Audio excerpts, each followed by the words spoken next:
to the paper, the grass is always greener. I don't do no labels, I call it how I see it.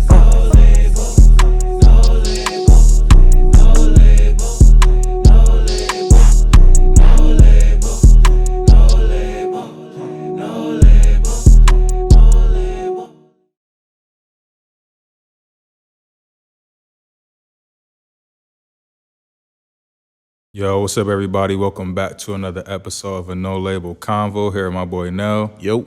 Shouts out to everybody that's been subscribing on YouTube as normal, liking on Instagram, sharing on Instagram. Follow us at No Label the Pod, No Label the Podcast on Facebook, and at No Label the Pod on Twitter.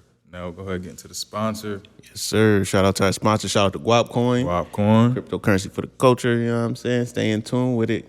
Learn as it grows, you know what I mean? So today we sitting with one of the great minds, the great organizers of Buffalo, one of the guys in this music scene who's been doing stuff for a long time.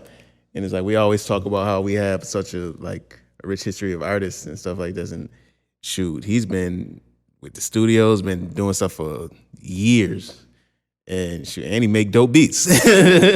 So shout out to my boy Brennon, aka Beats Anonymous. What's good? What's good, boys? Thank you for having me here. Yeah, no doubt. Finally on the No Label. We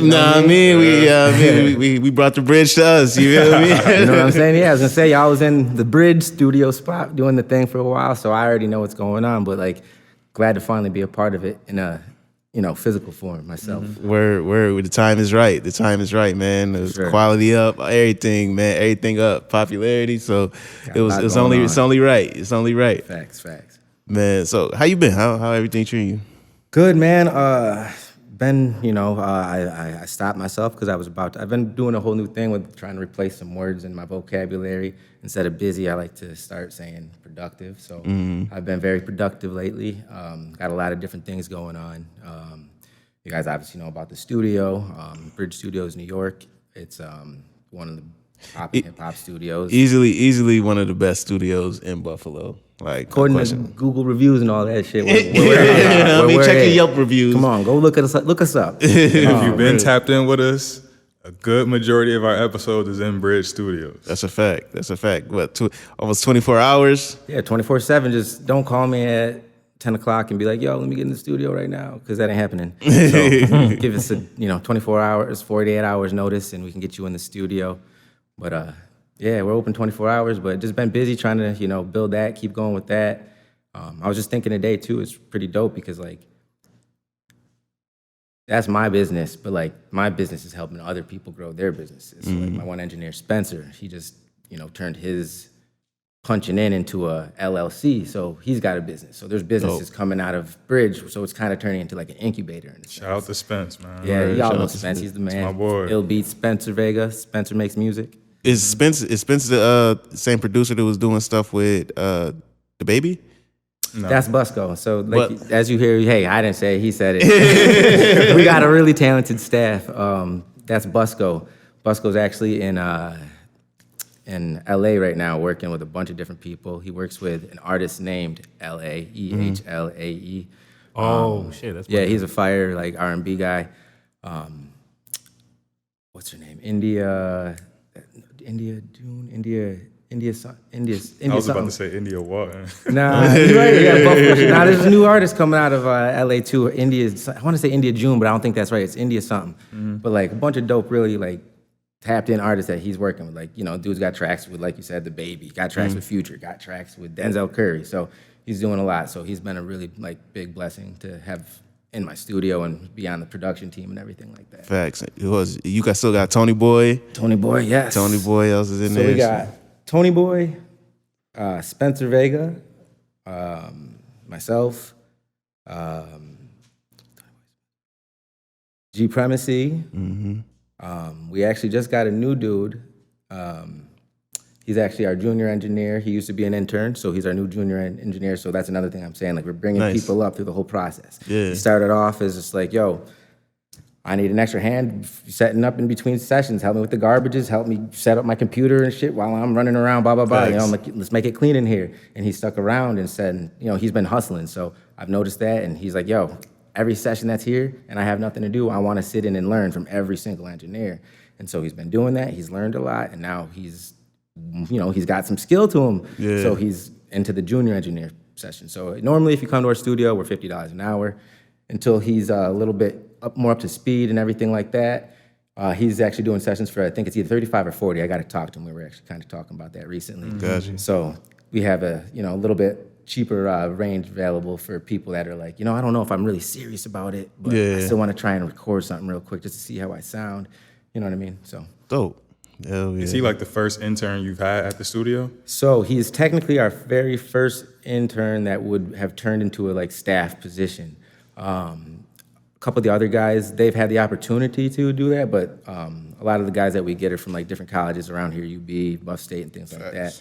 He just happened to be a local guy, so he was able to do it. But two of my other guys who were really interested in doing that, they live out in New York City, BX and Harlem, so they're out there. But Nice. they're like, you know what, this world's getting crazy. I might need to move out of the city and come back to Buffalo. It's a little cheaper down there. That's a fact. And you can come make, $35 an hour. So Come on. Yeah, man. Definitely do that. So is Bridge, I'm sure I know Bridge isn't the first studio that you had. When did you first getting into okay, I'm going to create a space for people to record? So that's kind of a funny story. So as you said, I'm a music producer. I make beats. I got into the whole music thing just because I used to love beats so much. I can rarely recite a whole song front to back lyrics, but I'll know every single beat transition. Oh, here comes you know what I mean? All that little shit. But I was just, in my bedroom on Reverb Nation, if y'all remember. I don't even know if you're old enough to remember that. I don't know. Y'all. He's a producer, so he knew about it. But so I was on Reverb Nation, and it was small at the time, and that's actually how I met Deuce Ellis, another local dude who's actually Buffalo, Brooklyn, kind of how I did bounce around. But we were kind of going back and forth when I was just putting out beats on here, and he was putting out full songs, and I was I kind of like this dude's stuff, and we were always seeing each other in the top 3, and so I put my beats out on Reverb Nation. And then one day he hit me up and he was like, yo, let's do something. And so I sent him some beats, he recorded, and I was like, yo, you're in Buffalo, why don't we just get together and record? It makes more sense. Because, everything started getting so digital, or I was like, yo, send it. It's like, yo, we're right here, just come through and let's build this energy. And that's kind of what it really was. I was like, you know what, I want more exposure to my beats with vocals on it. I'm sick of just making beats for fun, uploading them, and that's what's next? So that's around 2000, and I'd say 8 or 9, and that's when I first started really recording people in a sense, but not too serious. It was just every now and then. 2013 come along. That's when individuals came along. Okay, and that was the essential. All right, I'm doing this. I'm jumping all in. Took some money and bought all the equipment and made it. You were DJing a bit too, or so that's how I started off in high school. Middle school, high school. I don't remember, honestly. I've always loved music. My grandma was a record vinyl head. Nice. I would go to her house on weekends and just, all right, what she got this week? It's funny because Coolio just passed. Rest in peace. Rest in peace to Coolio. That's not funny, but it reminded me of my grandma having the Gangster Paradise Coolio. The introduction. It's what was my grandma doing listening to this? You know what I'm saying? But that's why I love beats and things. It's that was a beautiful orchestration with the strings and everything like that. So I think that kind of stuff got me really into beats and blending of beats and the DJing aspect is what got me into producing. Because if you can blend one song to another, then you can start to hear the two songs blend and you're ooh, I kind of understand how they made a beat. And then that's kind of why I started getting into the actual beat making rather than the DJing end. Facts. The reason I asked is because I remember going. This is before I knew who you were, but my brother was talking about you. He was like, "Yo, yeah, this dude, he be going back and forth to the city. He was on Main Street at the time. I go in there. Was that your house?" So I used to have. That was I would say that's actually the very first real studio where I opened up to the public and was just "Yo, come through and record, blah blah blah." Put flyers out and all that. That was above. What's that comic book store? Forgive me, my man. You were really dope to me, and I forgot your name. Queen City Comic Books. Thank you. Yeah, Queen City Comics Books. So we were above that spot, and that was my very first spot. And I just bopped around the University Heights, ran into your brother. That's how I met him. Steer, shout out to them. You were. And like he said, Yeah, they back open. Don't try and name nothing Lake Effect. They might come after you. But yeah, I actually DJ'd there a few times, like just on an IV tip, like just always trying to do things to like bring different people together and bring the hip hop to like different areas. Cause like UB's popping and all that, but they're not really like the hip hop scene. Yeah. So like I kind of was stuck in the Steer, Main Street, University Heights bubble for a little too long, truthfully. And then finally it was like, oh shit, there's shows right down here at Broadway Joe's. Yep. And then that expanded my like eyes and everything into like the rest of the hip hop scene. Dope. How long did you have the first studio for, the first spot? So pretty cool. Honestly, it's like all been pretty good progression. There's always, downs. But 2013 is when I opened up the studio on Main Street above the comic book store. And then in 2015, then I was managing artists and everything under IV. So I had 4 artists that I had managed. We were just like doing little mini tours and like, just bopping around doing our thing. And from there, I moved to New York City because I was like, yo, what's the next step for us? Like, how can we elevate this? We got to find a bigger market. And I didn't really know what to do. And I was like, yeah, I'm not going to lie to y'all. Like, we kind of hit a wall with my knowledge. So I kind of was like, let me figure something out. And they were like, yo, let's just do what you can do. And I figured out if I could go out to New York City and tap in with some, bigger names, get educated with some different like internships and whatnot, that would help me. So that's kind of what I did. So for 2 years, I had that studio, closed it while I lived in New York. Moved back here in 2018 or 19, I truly forget. And we've been in Bridge Studio since, coming up on our 5th year in February. So did you know anybody prior to moving out to New York, or did you just go out there? Nah, bro, I'm a nut, man. I'll go anywhere and just walk the streets by myself, bro. I went to A3C, I went to South by Southwest by myself. I was like, oh shit, that's Camo Monk. Yo, Camo. Like, randomly, just like, I'm comfortable like being around. Like, so I just went out there. I will say, I did like make a Facebook status. I lied. There was one person I knew, but I didn't know him. I knew him for like Facebook, like that kind of know. Like, there's a dude named James Nietzsche, Duck Down James, and big ups to him. He's responsible for a lot of like the things that I've gotten myself into like situationally. Duck Down James is the name because he runs Duck Down's like A&R, like everything, their pages, album releases. And he's from Rochester originally, and he had moved out to New York City, and I want to say like 2012. He actually invited me to stay at their spot because I made a status saying, yo, anybody know of any apartments in New York City? Because I'm about to just go out there. He's like, yo, my roommate's moving out in July. If you want to move in July, we got you. And I was like, you know what? Yeah, that's the closest thing to somebody I know. You know what I'm saying? I was like, I've seen you on Facebook. You seem like a dude that ain't going to jukes me or something. You know what I mean? Like, I ain't going to come home and my room going to be empty. So like, I was like, fuck it. It's better than, going out there on, forgive my terminology. Some people don't like the term gypsy, but there was a group called Gypsy Housing on Facebook where you would just like literally like throw up, yo, I got $900 a month. Who needs a roommate? And that's kind of what I was into. And I'm like, man, I really don't like that. You know what I mean? So that's kind of what it was, but it all panned out because James is a real good dude from Rochester in Western New York. He was a Bills fan, you know what I mean? So he's got that Buffalo blood energy, all that. So it was like, all right, I can get with this dude. He's cool. That's hard.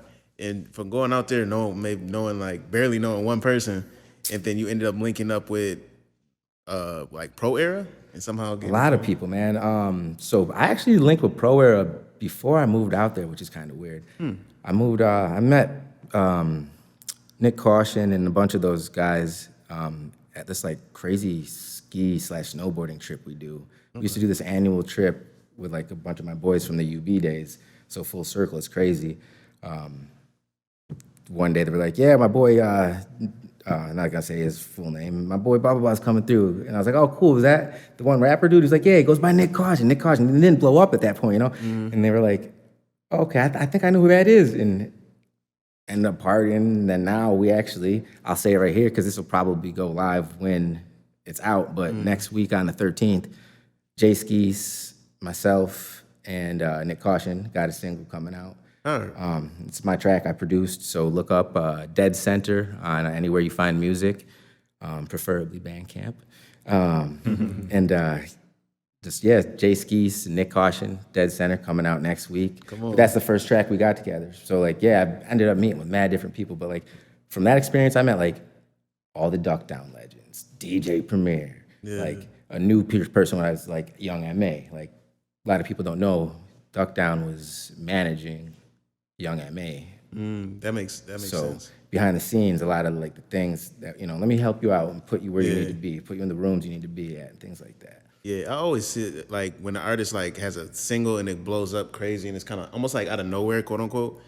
It's always behind that. Yeah, There's been a lot of behind the scenes. Yeah, work. somebody who's been in the game that. for a long time is right there. It's like, oh, yep, I got you. Y'all watch Atlanta? Yeah. Yeah. Did you watch the last joint where they're I like, seen you the got to last get yourself a young white boy Yeah, or whatever? white guy, yeah. It's like all the Paper Boi older was his rappers. manager, yeah. All the old blues were like, yo, you got to get yourself a young guy. And that's what it is. Because like for a while, what is it? Lil Uzi Vert, I think. Is that DJ Dramas? Yeah. So like DJ that, I had Drama no idea. And Don Cannon. Boom, yeah. So like Jack Harlow was running with him for a while. that No, they're too. still with him. Oh, they still Yeah. So like it's like, okay, I get why he can go off to the side and do this little project that isn't gonna monetize as much as that, and he can still act the way he does because he's still got a bag. Because this dude's over here and he's getting his 15, 20, whatever the hell percent. I don't know what his deal is, but Yeah, they still eating. Yeah. And that's one thing I admired about like artists like Joey Badass is like he dropped that tape, then it was never the big quote unquote mainstream success in the beginning, I'll say. But he was able to make enough money as an artist and continue to make art. Right. And that's probably one of the hardest parts. Like once you get that little buzz, it's like, okay, how do I sustain myself so I can continue to do this before I blow? Yeah. Yeah, man. This is off topic, not really. What do you think of Atlanta, the new seasons? I love it, man. I just love the brain fuck. Like the juxtapositions and like all the little hidden things, because like you got to stop sometimes and be like, wait, did he just? Oh, I see something here that there's a lot of hidden like. But a what they lot call of people Easter don't like eggs or that whatever. nuance, A lot of people that. don't like that it's not cohesive like the first two seasons where it was like a storyline they're working towards this, and I was just like, But you know what? Those first two seasons, if you think about it, I never really heard anybody, at least in like the film world, saying like, yo, Atlanta's the best directed or produced and put together show. Right now, if you look at reviews for the last two seasons, That's what they say. highly acclaimed people are saying, yo, this dude's brilliant with how he's shooting and thinking. filming and doing what he's doing.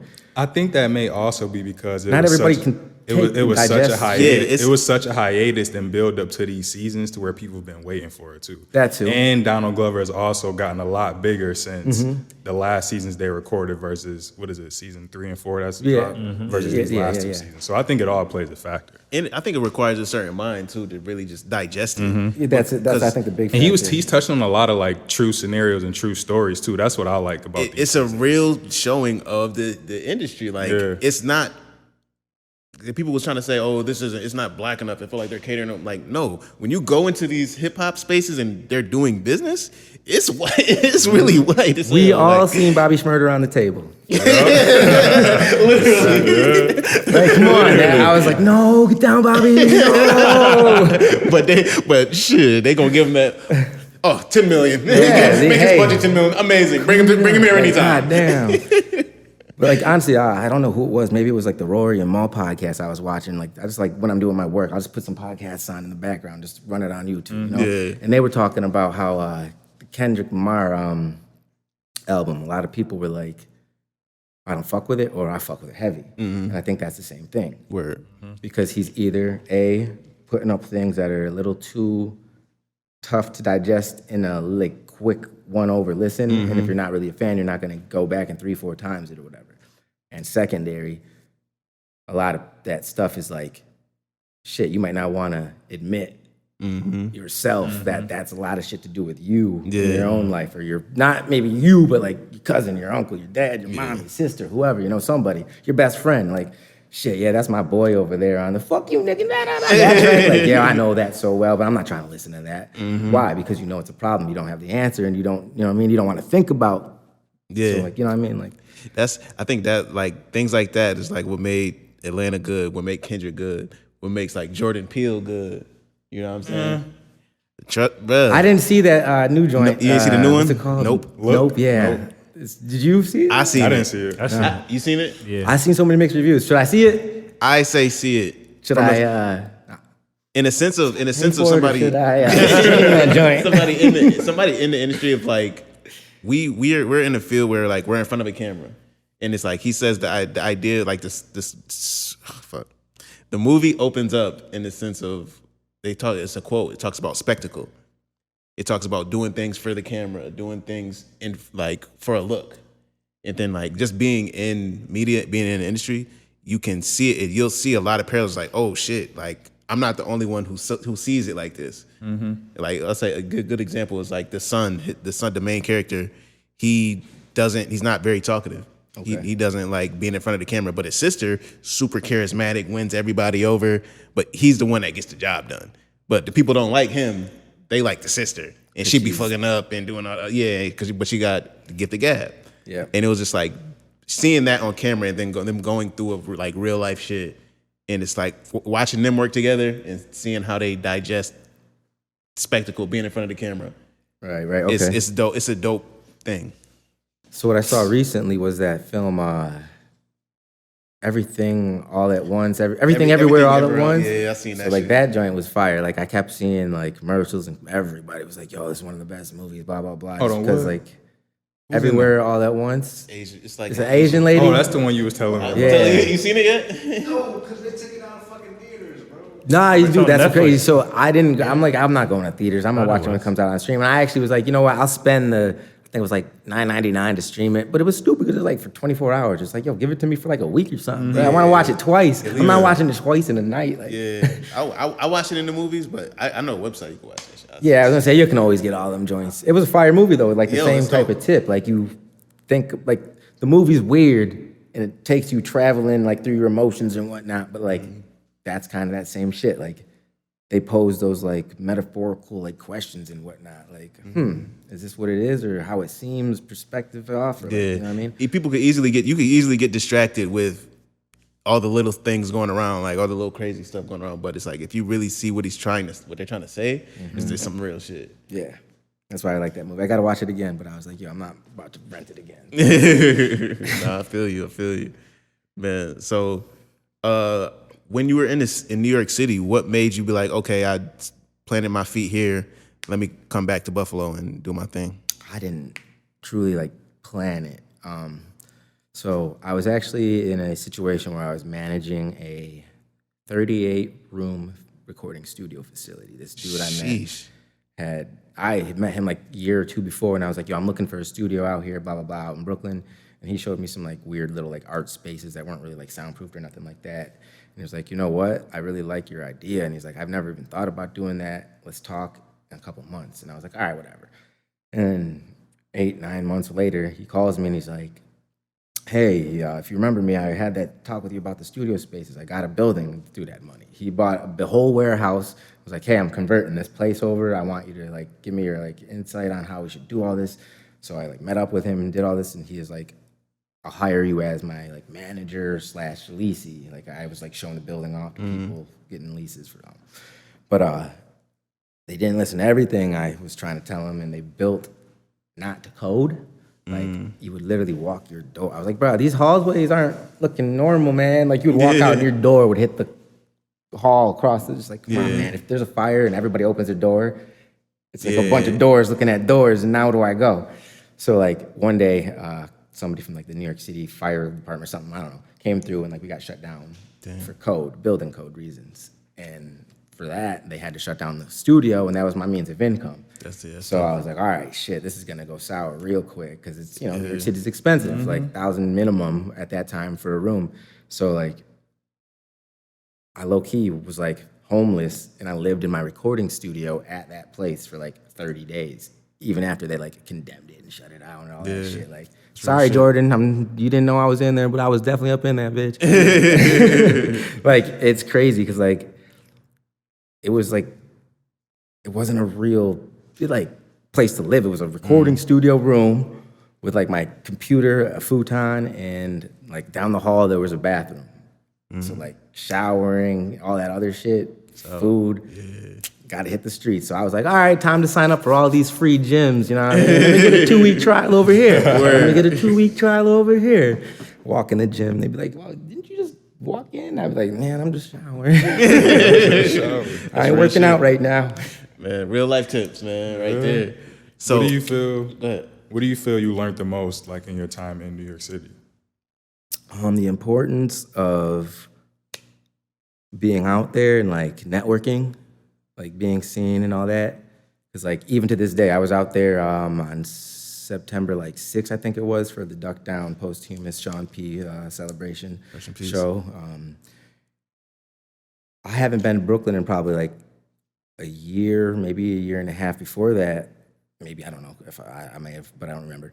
But every time I'm out there, like all these like people I consider like legends, like, yo, what's good, B? And it's like, yo, that's fucking crazy. They still remember me. Like Illa G walks up to me and he's just like, yo, what's up, B? How you doing? It's like, yo, that's nuts. Like, you remember me still? Like Drew Ha, the owner of Duck Down Records. I'm like, what's up, B? Like that's crazy to me. You know what I mean? So like the importance of that, because like I still have those relationships. So like even like Drew will dead ass be like, yo, if you got something dope, send it over. If it's fire, we'll work with you. You know what I mean? So like putting yourself out there. Like we actually had a seminar with Duck Down James. He came to Buffalo and spoke to a bunch of people in like 2018 when I had moved back or whatever.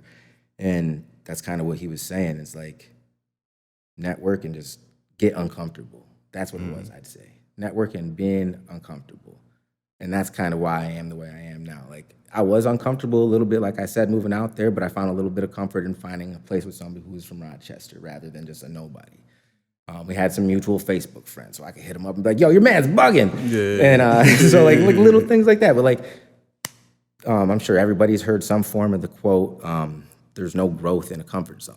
So like, I love being uncomfortable in a sense. Like, I hate being on camera right now, but I know this is gonna be good for everybody here. Like, this conversation is gonna help me figure certain things out, maybe help you figure some things out, maybe help you, maybe watch there on the camera, whatever. Somebody here can hear something we say and be like, yo, shit, I never thought about that, or I got a new idea because of this, or whatever. Like, or maybe I'm moving to fucking New York now because B did and he met all these people and maybe I wanna do that. So kind of just getting yourself out there, being okay with uncomfortable. Yeah, that growth. That's where you grow. And every time you grow and you get comfortable, when you find yourself getting comfortable again, pivot. Facts. You know? That's real. So also being out there, and it's like you said, you had to, right before you came, you were basically homeless for 30 days. At least. I might minimize it. So as somebody who you were managing a studio, you had the beats, you already did the DJing. As an artist, as a creative, how important is it to secure your finances in order to like really thrive in your art? That's a big one. I think unless you personally well, regardless, that's still having your finances in order. So for instance, like the Individuals is an LLC, Bridge Studios New York is an LLC. So those two things, a contributing factor when I go and try and get a bank loan or open up a credit card or like something like that is my personal credit score. So it's like, before I knew I was gonna open up a business, so it was like, all right, let me spend these 6 months to go from, let's say, a 600 to a 720. Because you know that 680, 720 is like that golden zone. Yeah. So boom, if I had a 600 and I go to the bank and say, hey, I want to do this, here's my business plan, they're going to say, okay, your credit card, here's $5,000. If I have my shit on point, they're going to say, here's $20,000, here's $50,000, you know, something like that. Yeah. So, like, having all your shit in an order, like, as best as you can, like, you can't learn everything at once. Definitely do that, because, like, without being able to invest in your brand or, like, whatever you're building, I mean, think about it. Why do we know Pepsi and Coca-Cola? Like, as an artist, you are a product. We only know about those brands because of the marketing behind them. Right. Like, we know consistent marketing. Consistent marketing. You can't just be like, yo, today I got a song drop. And I'm not gonna lie, I do this all the time. I'll be like, yo, I got a song coming out, let me bump it out and push this track for like 2 weeks. Nah, dog, push that shit for fucking 45 days, 90 days, a whole year if you need to. Word. Like, what's that, Mo Bamba joint? That's the only track that dude has ever probably performed. He pushed that joint. And how much he's probably made more money than all of us. And he did. You know what I'm saying? So, like, yeah, man. It's because he had somebody that was able to market it. Like, right now, like, they say playlisting. Like, I spend a good amount of money on, like, getting my stuff put on playlist. I'm not paying for plays, but I'm paying playlisters to listen to my shit. They can choose to not put it on the playlist, But there's different formats like Submit Hub and like Playlist Push, I think it's called, where you can go and say, all right, listen, I want to buy some credits, $100 worth of credits, and say, I want to get this single on 50 new playlists. Let's hit 50 curators up. And then they can hit you back and say, hey, this is why I liked it, and this is why I didn't. I just recently did it, and I got 8 people who are gonna add it to their playlist on next Thursday when it drops. And then from there, if somebody else finds it, then hey, you know what? I fuck with this too. Let me add it to my playlist. So like those paid 50 playlists are just gonna generate more. So like I did that like 4 times and say, got put on like 200 playlists. Come on. But off of that, I'm now on like 1,000 playlists. Just because naturally, like, it grows. People hear it, and just grows because of the, the consistent marketing. Facts. And that's another thing. I market in a lot of ways, like you see right now. I'm wearing an individual shirt, individual's chain, individual's hat. If I'm not rocking this, I'm probably rocking a Bridge t-shirt or a Bridge Studios hat. You know what I mean? Like something, I'm always wearing something that's mine, if that makes sense. Nice. So like, I think if you're an artist, you always have to represent yourself as like Billy Esco, Cafe. All day. Always. You never see him without Cafe on. Well, you might, but I rarely have, if ever.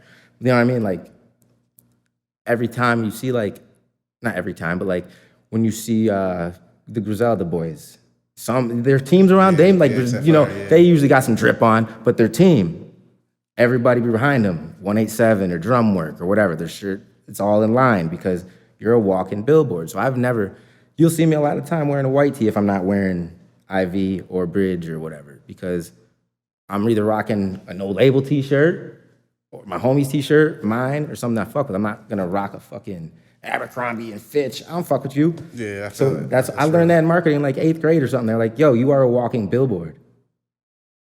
So like, use it. And as an artist, it also shows the confidence you have like in yourself and in your product. Yeah. Like if you have a song that you put 10 hours into, but you only post it 1 or 2 times, why do you think people are actually gonna go listen to that shit? That's that. I don't know if anybody, like I said, I'd be listening to random like podcasts and interviews when I'm doing my computer work at 3 o'clock in the morning. 2 days ago, I was listening to that Tyler, the Creator joint. Mm-hmm. And he was like, I got people who will sit there and spend $200 on recording a song, $200 on the beat, $50, $100 on making the cover.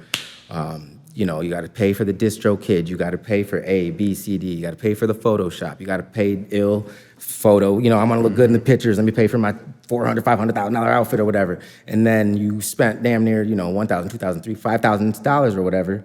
And then you're going to post it on your story or your timeline once. Is what he says, and it's like, how the hell are you going to tell me? Zero sense. How are you going to spend $5,000 to promote something once? So it's like, even if you do have money as an artist, like you said, the importance of having like finances, have your finances in order and know like, okay, where is the priority when I'm spending? And I always say like, depending on your situation, not everybody's story is the same. If you can, LLC up, write that shit off. That's a fact. That's a fact. Deductible. I didn't buy this. Brennon didn't buy this. Brennon Beats Anonymous didn't buy this. The individuals bought this shit. Mm-hmm. I'm wearing it though. Mm-hmm. Yeah, man, that's key. And it also protects your assets. That too, shit. You gotta protect you your personal assets. You want something, go and take it. You ain't taking my bank account, you're taking IV's bank account, if that's the case, you know what I mean? If the money's there. Get that insurance, yeah, exactly. Let me transfer some shit real quick.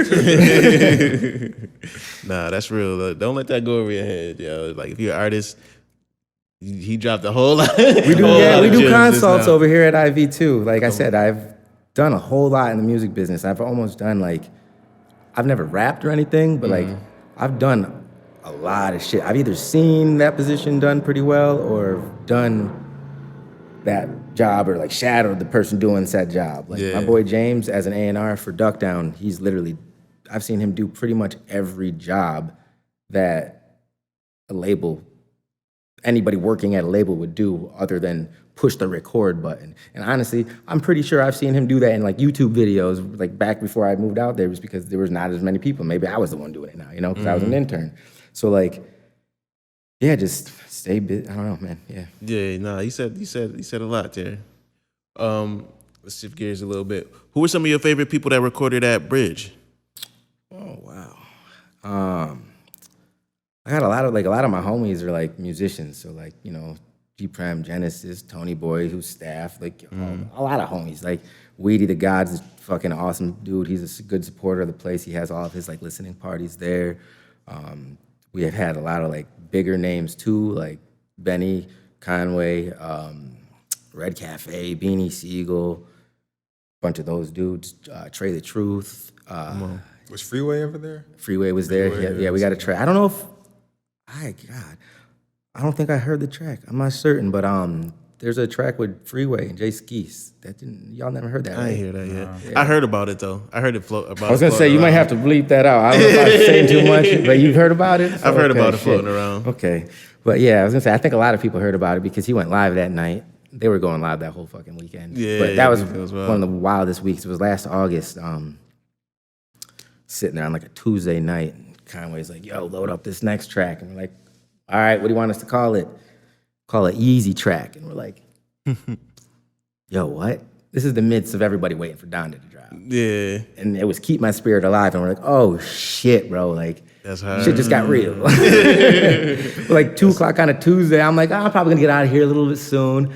He's like, yo, load up one more. And I'm like, oh, okay, I'm not going nowhere. I'm not going nowhere. So there's like 3 versions of that song that are actually released. So like, that was like a real cool experience just because like, I love all my local artists and like they're local artists too, but like, that was just real fucking fire to be like, yo, mom, listen to this track that's on a Kanye. It's on the radio. And like, yo, mom, dad, look at fucking, what's that? Harder They Fall. We got it. Like we soundtrack, recorded a song that has credits with Jay-Z and Jadakiss.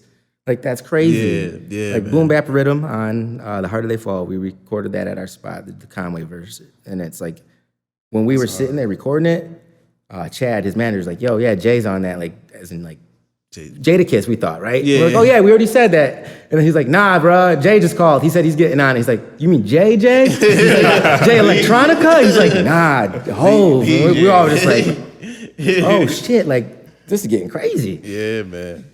That's so dope. That's so dope. Yeah, real cool experiences though. Like, but nah, honestly, like my locals are like the ones that keep us afloat. I see them every day. You know what I mean? I see them every few weeks or months or whatever. But like.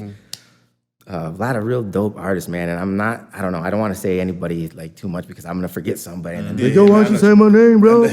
Sorry, y'all. Yeah, man. Go to my website, individuals.com. You can see my affiliate section. For sure. Man, where do you see Bridge going the next 3 to 5 years?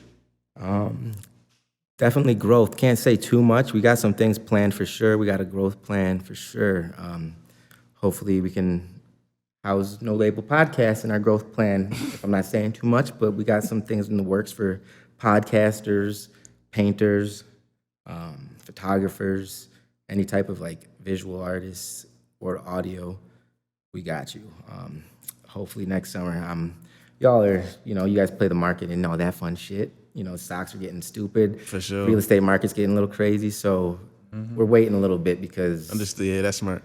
something that costs $120,000 costs $200,000, and right now it's back to like $150,000. So it's like, let me wait a couple more months and see if it goes right back down to that 120. You know what I'm saying? So it's like, if you save $30,000 over however many years, that's a lot of money I could put right in the bank. I'm not saying that's a real number, but like, you know what I mean? Like, No, I definitely get that. we're definitely just trying to keep growing though. Like, we got a lot of shit going. As you know, you come on the spot, it's never the same when you come in. It looks different every time, always upgrading. New TV on the wall, new lights. It's something. Do something that's going hard. Can you tell us about your the beat battles? So I'm not the beat battle. That's Elbiz and Fee. I do the beat auction. Beat auction. Beat auction. Beat auction. So the beat auction is it's a new concept that we've been running for. This is our 3rd event. But everything information-wise will be available on individuals.com. Yeah, we'll share it. We'll definitely share it. Yeah, thank you. But the beat auction is a real fire situation. I got a bunch of real talented producers in my spot, and I know people that come through my studio because it's 24/7, 365. I got 6 engineers damn near working out of there. So it's like I've seen so much talent come in there. And one thing that kind of irks me the most is when I already know it when I sit down and I start a session. All right, bro, what beat am I converting from YouTube today? You know what I'm saying? And it's like, go ahead and do that. But like, if you're a serious artist, Create. create and build with somebody that you know and can like actually own. Because a lot of the times when you go to them joints, I already see it's got 5,000 views. So what's that mean?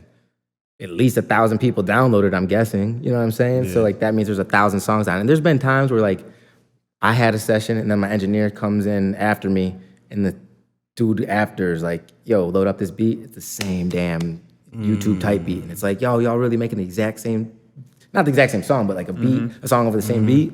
So like after that kept happening so much, I was like, yo, we gotta start educating these artists on like ownership of their music. Yeah. And like, and think about, yo, y'all think you can get away with that? Like, nah, they're just gonna wait for you to get 20 million views or whatever, and then hit you up like Sting. Oh no, keep going. I see you. You got my beat up like there. Sting? Yeah. Yo, that is, yeah. Juice WRLD. So if y'all don't know what he's talking about, Puff Daddy owes Sting $2,000 a day until the day he dies because he used I'll be missing you. What the hell's the original? I'll be watching you. Every breath I take. I think it's I'll be watching you. The Sting song, the police song, but Diddy was like, nah, I'm not gonna clear that. And so Sting said, all right, let's settle this.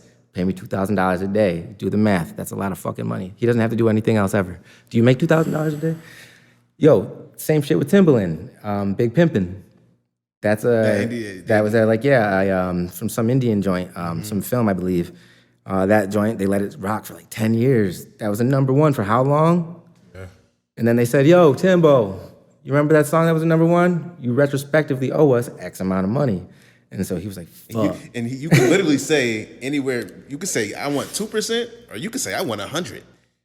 And that's the crazy part. Retroactive. Like, yeah. Didn't, I think Sting took, what, 90? Took 90% of it. And from Juice WRLD. WRLD. I don't know if that was like how he's getting paid, is the $2,000 a week or day or whatever, but that's insane. Oh no, I was talking about a separate situation. Sting you know the had, Lucid Dream song, Juice WRLD? Oh shit. That was also oh, Sting. You're right. I think it was more than, I think it might have been like 98%, Hip hop got bro. Sting out here chilling, man. He's just like, I love these young, ignorant assholes. Like, what the fuck? These guys are amazing. I love them. Keep doing it. They don't know shit about the music business. Let me cake up. And the thing is, when it comes to like an artist like Juice WRLD, R.I.P., he was a younger artist. He needed that hit, right? So he can still tour off of that. He can do a whole lot off of that. Whereas the producer ain't making shit off of that. Yeah.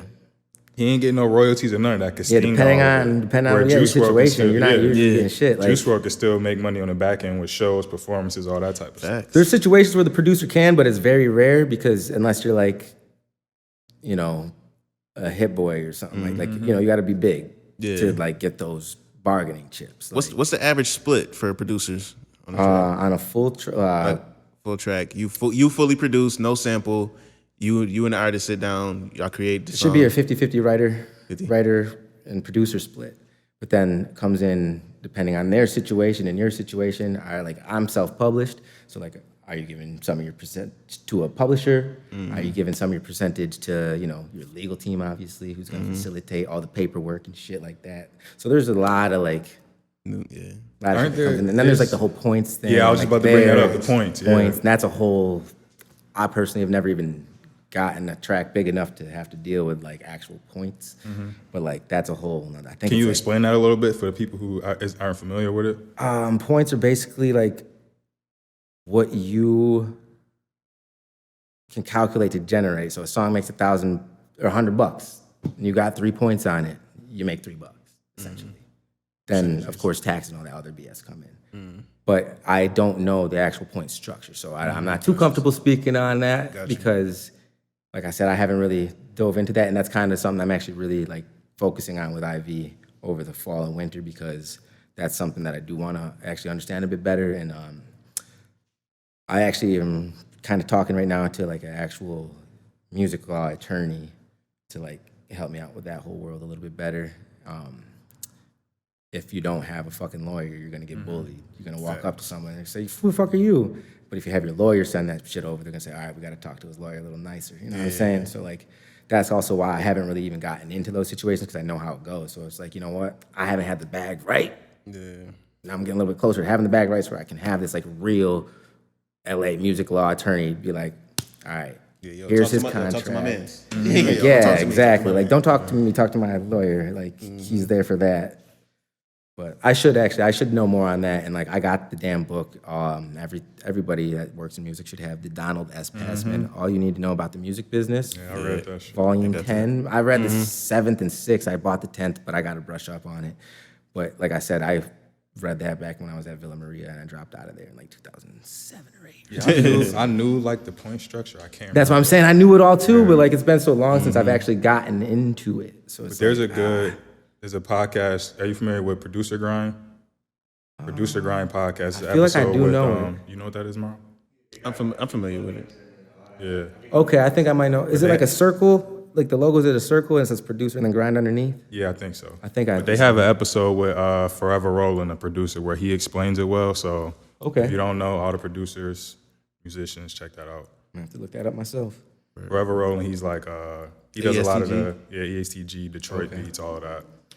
There's Forever Rollin'. There's a dude, his name's Lamont Graves as well. And I would say he's like the god at this right now. Like you can hit him for like a one-on-one consult and just be like, yo, here's my exact situation and here's what I need help with. I'll go on Zoom Live and show you my ASCAP reports and all this, and you tell me what the hell I'm supposed to do. Yeah. So that guy's real dope. He's actually like got a really dope platform over the last few years doing that. My boy John Glass from Lynn, Massachusetts, I believe, or Danvers.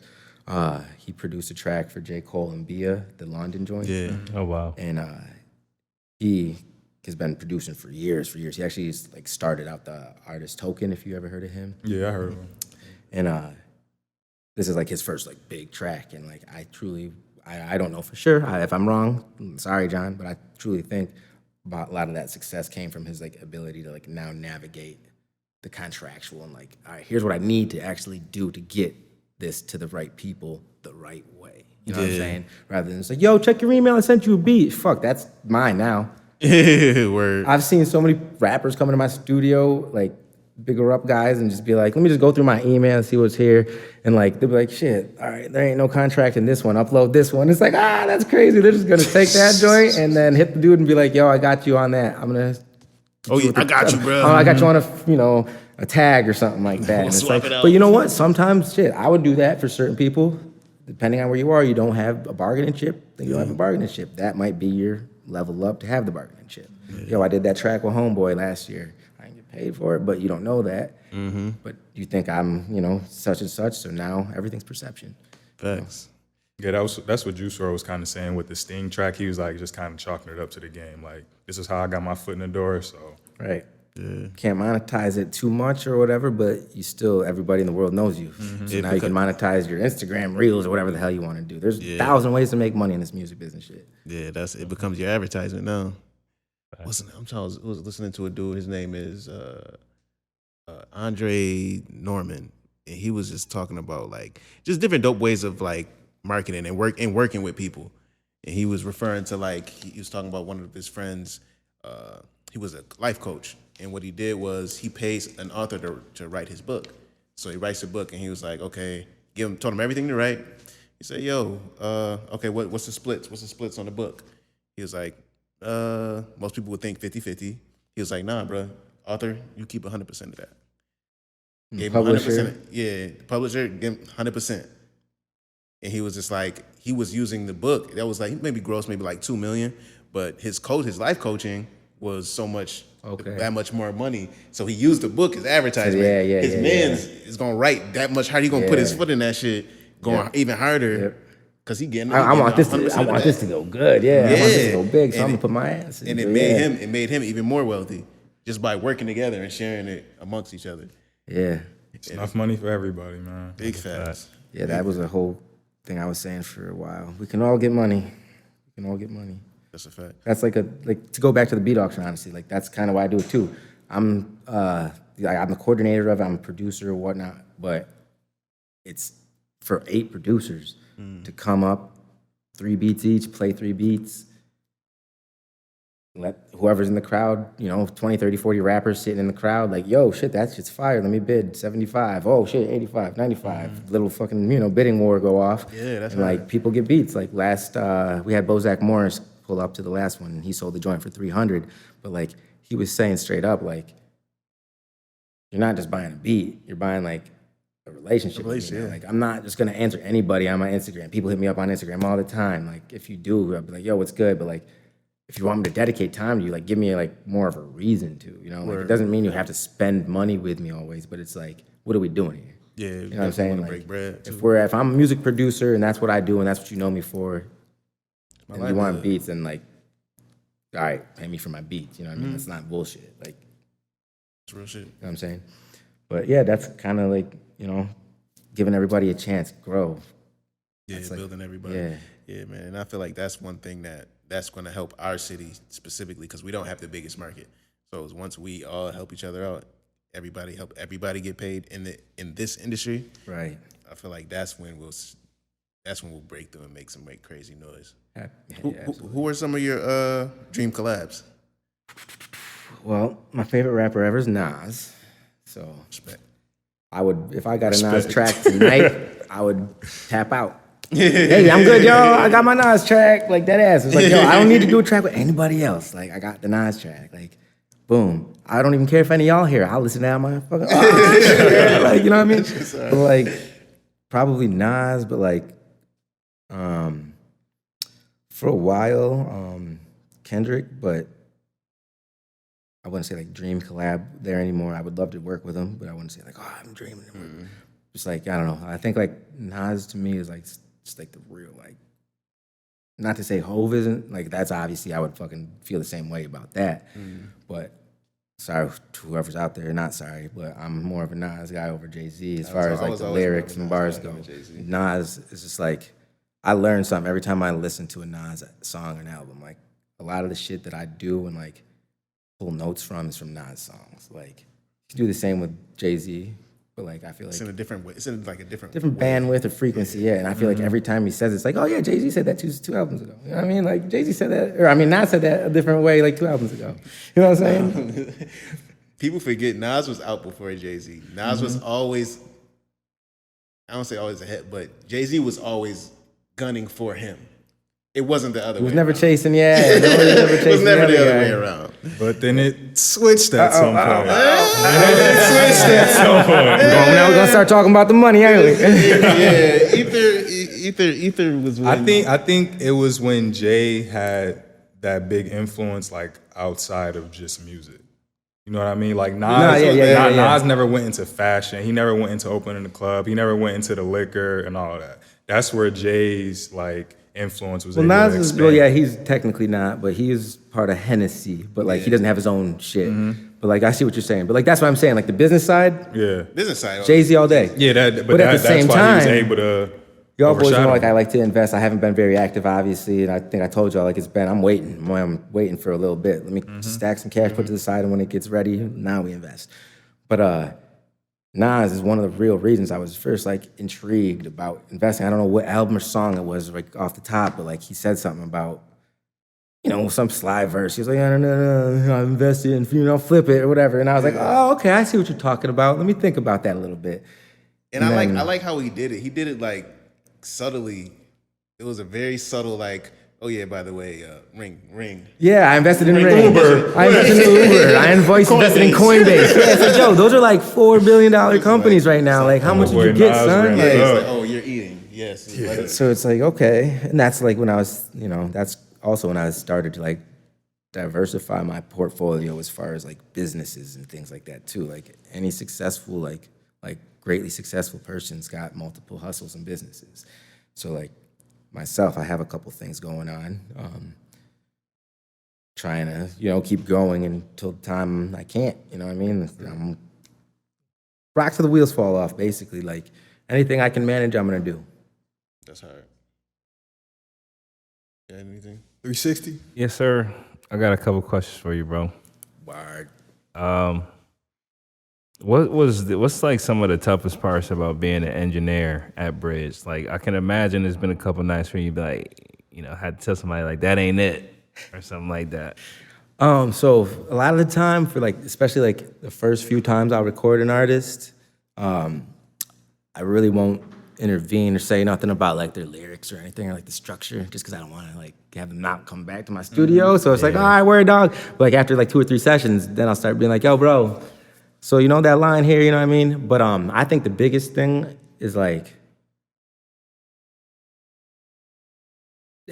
trying to like teach and like translate the like etiquette of studio to artists, if that makes sense. A lot of artists just like to come in and like think it's a party or like, yo, we got 2 hours in here, I'm gonna record 5 songs. And it's like, all right, bro, go for it, but they're not gonna sound like if you spent an hour on one song, you know what I'm saying? So like, I think a lot of times people just like, expect a little too much out of the engineer for like what they're doing. Like have people talking behind you. So that's kind of why you see in my studio, I have the lobby with the games and the TVs, the PS5. Like, yo, you can go play Madden out there, you know, so I can fucking get down and actually like work. It's like playroom. It's like, oh, is that the ad lib? Is that him back there saying, yo, my nigga, like, you know what I'm saying? So it's like things like that, just like it becomes a distraction almost. And like if I'm not there with an intern, I don't have a second set of eyes like on the whole space. So like if they do bring too many people, and like I hear people fucking around in the lobby, it's just like, yo, I gotta get up now out of my seat. And that's fucking with your session because you brought these people in on your session that are wilding out in my lobby, and I gotta check that because this is my property. I don't want them doing nothing crazy, pushing each other into my turntables that cost, you know, $1,500, and I don't know if you got $1,500, and I'm not trying to make an insurance claim and all that. You know what I mean? Exactly. So like the big, I don't know, like I try to do like be as professional and like business minded, but like also human and chill. So like that whole balance, you know what I'm saying? I think I do a pretty good job at it. You do. So like, it's a lost art in the music industry. Like, you know what I mean? Like, and I will say it has taken away from my creativity though. Like, trying to be professional. Yeah, like it's a balance. It's like, it's hard. I like to really like hard. read like novels and shit. You know what I mean? But I haven't read one in like 2 or 3 years, bro. I've been reading like, oh, how to fucking accountant for this and that. Like, oh, how to sell your business and, you know, all this bullshit, which is not bullshit, but it's like, man, I don't want this bullshit. You know what I mean? No, it's just like, shit, I got to learn how to write a business plan so I can go and do what I was talking about for the growth plan and shit. So, like, I can go to a bank and say, listen, this makes sense, right? I have a business plan that shows you I can make 100 and whatever K a year, and if I have this, so I just need X amount of dollars to do it. It shows you right here that I can do it, but only because I took the time to read that bullshit. You know what I mean? Yeah. But like, I think like, you know, when you do that, you kind of, the left brain, right brain thing, like the creativity kind of goes and like gets into like the math world of where it's like, damn, I want to be reading like, I don't really read fucking Harry Potter, but like I could be reading some mystical shit like Harry Potter, you know what I mean? Like, some shit like that. I want to read some Baldwin books. Like James Baldwin was the fucking man. But like, I buy books all the time that I can't even read. And I just add them to my library for later. So it's like, one day. That'd be me. Yo, so could you mention something about like just, you know, not having 2 sets of eyes? You ever think about like kind of like stepping away from hip hop just because like the temperature of the game, like mad niggas just guns, fighting, negativity. You ever just be like, you know what, let me move over to R&B or pop. You know what I mean? All the time. R&B ain't dead. All the time. Yo, it's funny. I was watching, like I said, I'd be sitting on my computer doing work. I was listening to the Love, Puff Daddy Love, whatever he wants to go by, interview on the Breakfast Club or whatever. And he was just, you know, he was saying. I was like, bro, I'm listening to a lot of like good R&B, bro. Because there was a part where he's like, you can't be driving down the street and like, what are you singing with your girl? And I was like, I be on road trips with my girl and we got a couple of tracks that we be singing together, bro. Like, I don't know what you're talking about, bro. Like, there's a couple bops. He's putting out an album. It's part of marketing. Exactly. Get him But talking it's about nasty. us. It's really nasty. Yeah, it's a bad way of marketing. But yo, come on, it's Diddy. Even, bro, It's even Diddy. What do we going on expect? the Breakfast Club, show me somebody, come with receipts. I'm tired of people saying, That talking dirt shit, on my too. name, saying I owe them money. You know how many people, I've run into people who say, like, But you know what though? I will say what he did make a good point from the business end of that, because I kind of zoomed in like focus wise, and I don't know if this is all true. I might be like wrong on what I understood about his statement, but one part he was saying like, you know, show the receipts, blah blah blah blah. Mace had the one album, but I think he had a 2-album deal or something like that. I understand So you Mace. can never he didn't recoup his deal. So you're never gonna get out of that deal. And your masters are money until you put out that shit and give them that shit. I can't so give you that money because you technically you still owe me something. So why would I ever pay you regardless of what the money that you think I owe you is, if you owe me. And that's kind of what it is with a lot of these guys. Double Up wasn't under Bad Boy? I don't believe Double Up so. was Mace's second album, right? I don't remember. It was Harlem I'm not World gonna and lie. Double Up. I remember Harlem World, and I don't remember the name I of think the second Double Up album. was the second one.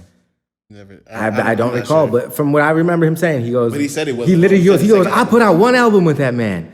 What do you want me to give him? How much money do you think I should give him? So if that's the truth, and the receipts do show that he only had him signed for that one album or whatever, I get why he, you know what I mean? But I seen another dude. He was like, I have 20 years of documentation. yeah. All the things that I've done writing for. But that's the thing. Mary So J. if you got it, take the man to court. Go for it. That's why you do things legally in the business. That's why I'm saying, like, getting your ducks in line, having your financials in order, have your team in order. Dame Dash and Jay got in fucking shit because of that. You know what I mean? Like, you have to all have, everybody got to have this shit in order because if you don't, we see what happens with the big guys, little guys, anyone. That's a fact.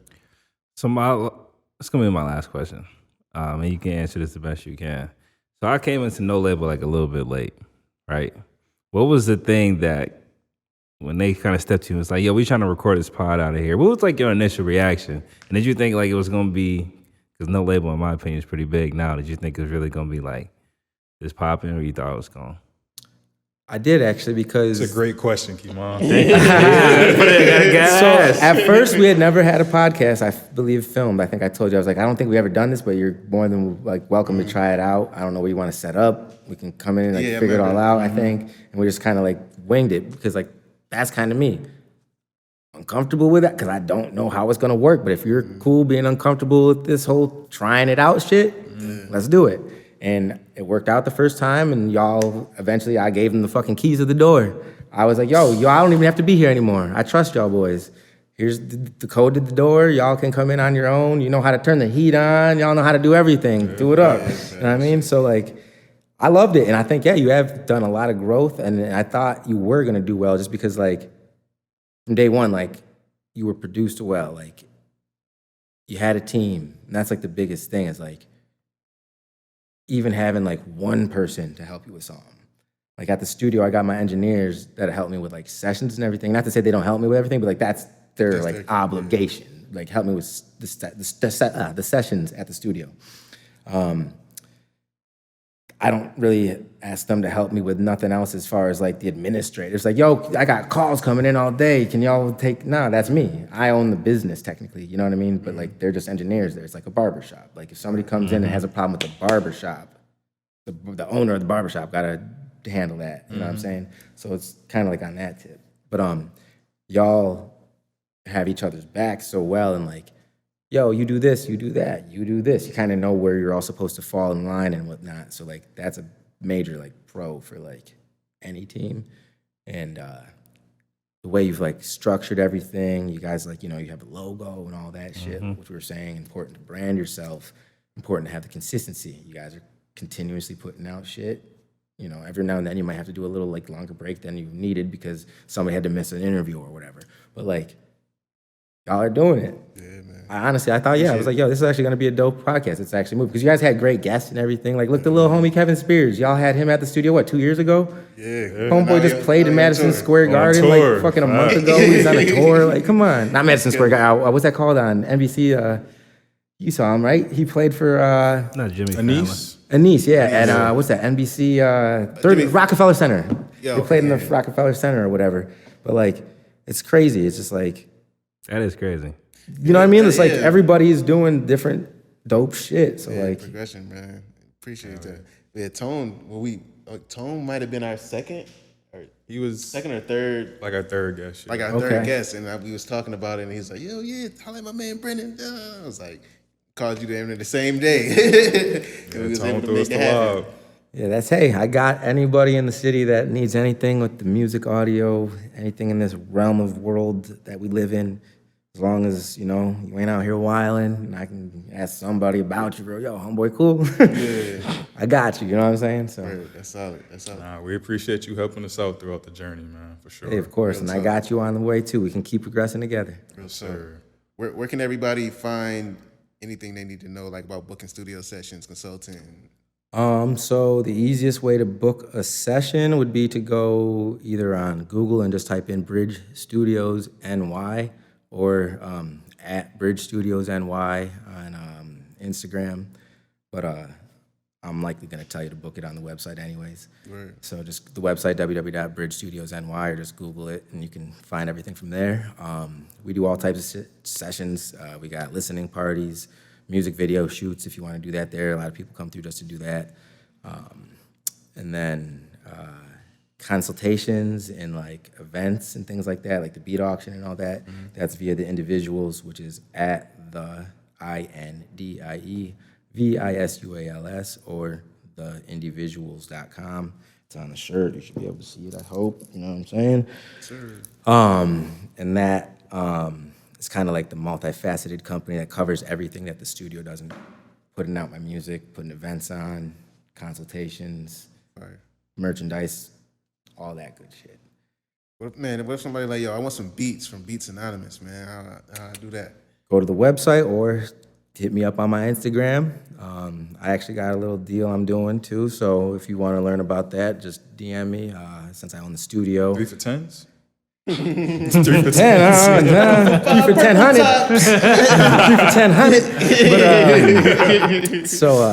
But since I own the studio, I've been doing a deal where if you want, because I don't really like to send beats because a lot of the time you'll do that and then somebody will like not answer or whatnot, and you'll get an email back. This person hasn't opened the email. We transfer, blah blah blah.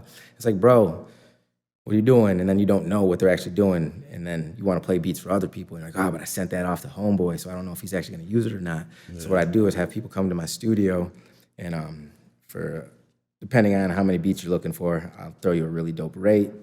You can get in for like 3 or 4 hours, come listen to some beats, record your shit as well. So you technically get a free recording session as well.